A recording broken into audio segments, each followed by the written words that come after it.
Welcome back to your social science class. Today I will be starting a new chapter, that is the Indian Constitution. Now this is from your political science section.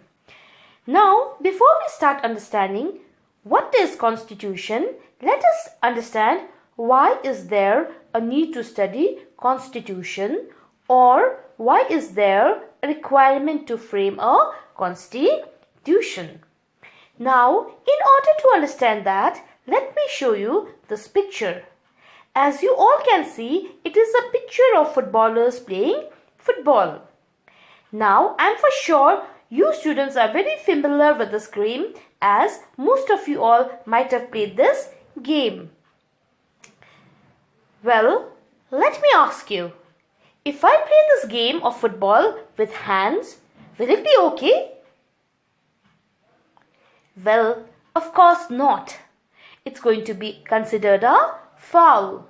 So dear students, in every game we have certain rules which will help define the game and help us distinguish one game from another.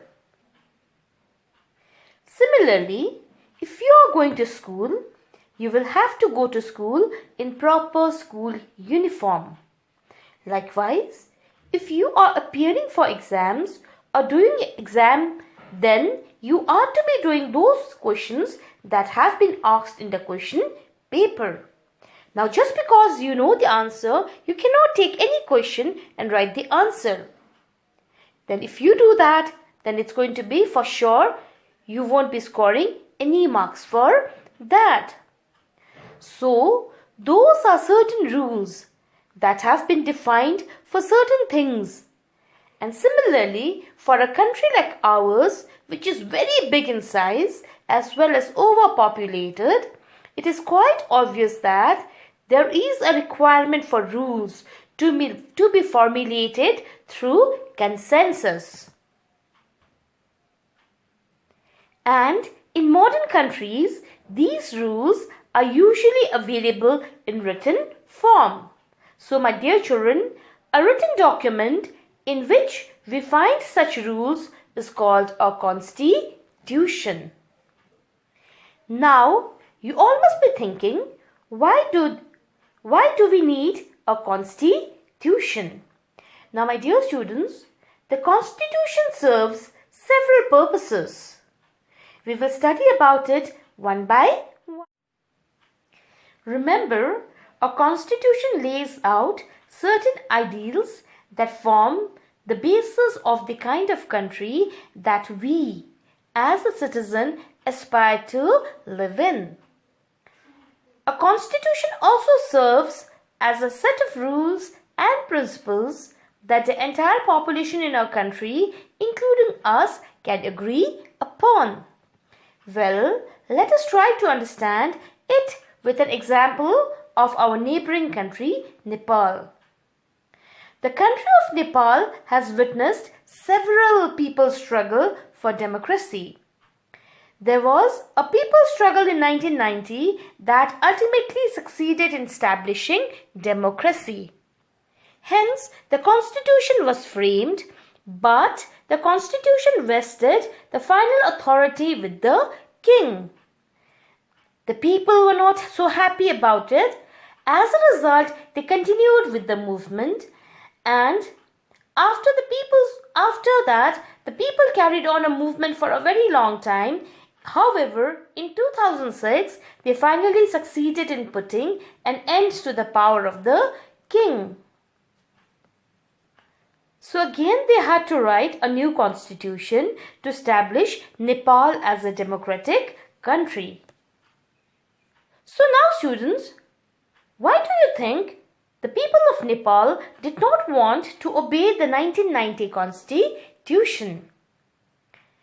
Well, the answer is the Nepal population did not want to continue the previous constitution of 1990 because it did not reflect the ideals of a democratic country. While moving on from monarchy to democracy, a constitution plays a crucial role in laying out some important guidelines that govern decision making in a country. Thus, the second important purpose of a constitution is to define the nature of a country's political system. In a democracy, we choose leaders so that they can exercise powers and responsibilities on our behalf. But do you think that these leaders won't misuse their authority? Now, in order to make you all understand, I will be taking you back to a classroom scenario. Let us look into this classroom scenario to get the answer. Rohan, the class monitor, does not have a good relation with his classmate Arun. So he always puts a false complaint of making noise against Arun to the teacher. As the responsibility of minding the class is vested on the class captain, Rohan, hence Arun is often punished by his teacher. Similarly, there is always a possibility that the leader in the political system might misuse their power. So students, any guesses? How can this misuse of power in the political system be prevented? Well, my dear students, in democratic society, it is the constitution that often lays down rules that guard against this misuse of power by the political leaders. I hope it's clear till here. Now, in case of Indian constitution, many of these rules are found in the section of fundamental rights. We require right to equality that says that no citizens can be discriminated against on ground of religion, race, caste, gender or place of birth. Now this is something you all have already studied in your previous classes. Now I will be giving you another situation. The class teacher of a class takes the student to the playground where the student starts arguing against each other as some wants to play cricket and some wants to play football. Now the class teacher decides to settle the problem with a show of hands, and in this manner the decision goes for cricket as there are more number of students in the class who plays cricket. So those students who had opted for football are sad and disappointed as they are always deprived from practicing football as they are less in number in the class. So in this classroom scenario, who is the minority?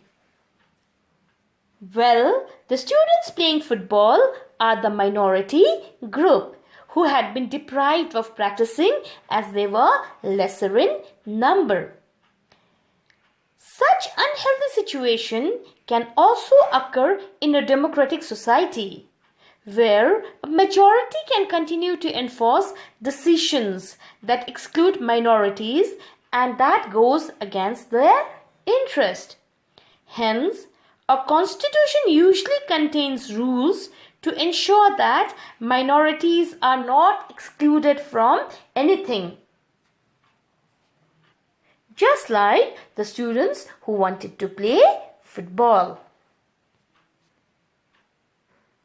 So students, a good constitution does not allow the whims of few people to change its basic structure. Always remember, the constitution has a very important role in a democratic society. In fact, as I have already said, it lays down the ideals that define the kind of country we want to live in. Now, I hope this chapter is clear.